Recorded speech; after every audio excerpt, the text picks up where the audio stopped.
It's a condemnable statement.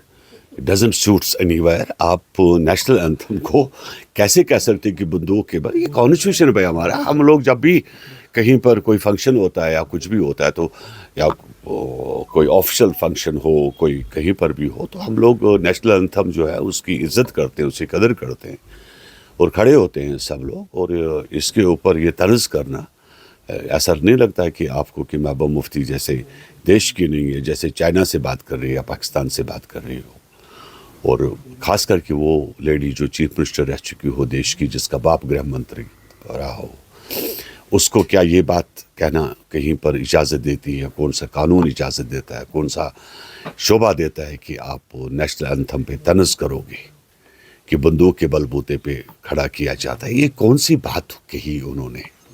जब उन्होंने oath लिया था डेमोक्रेसी का, क्या महबूबा मुफ्ती को उस वक्त किसी ने बंदूक दिखाया था? जब फॉर्म भरा था डेमोक्रेसी में, जब इलेक्शन लड़ने के लिए उसकी बेटी ने फॉर्म भरा, उसके लोगों ने फॉर्म भरा, क्या उस वक्त किसी ने बंदूक दिखाया? ये बातें बिल्कुल गलत होती है, ऐसा कहना सही नहीं है। और ये डेमोक्रेसी के लिहाज से एक देशभक्त होने के नाते ये बातें कहना अच्छी चीज़ें नहीं है।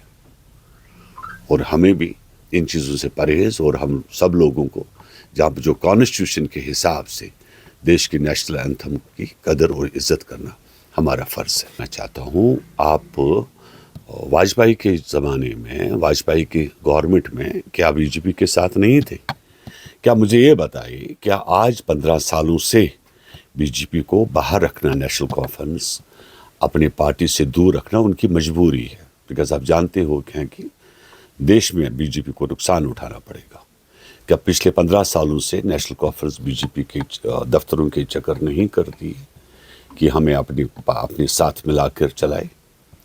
तो ये जो उमर अब्दुल्ला के ये बयानात कहते हैं, ये सब हम लोग अंदर से जानते हैं, सब राज पता है हमें। अभी हम लोग ये सब चीज़ें अगर बता दें पब्लिक में तो शायद उमर अब्दुल्ला के लिए भी अच्छा नहीं होगा।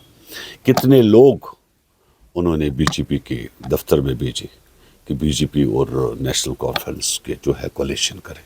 बीजेपी ने उनको दूर रखा, ये हम जानते हैं। और जो चीज़ें नहीं है वो देखना गवर्नमेंट ऑफ इंडिया का काम है। और ये चीज़ें जो भी सीज की गई, प्रॉपर्टियाँ सीज की गई, ये एज़ पर कानून जो भी गवर्नमेंट ऑफ इंडिया ने किया होगा, हम बिल्कुल सही मानते हैं, सही किया होगा। और जो है आपको सरकार में जो लोग बैठे हैं वो कह सकते हैं।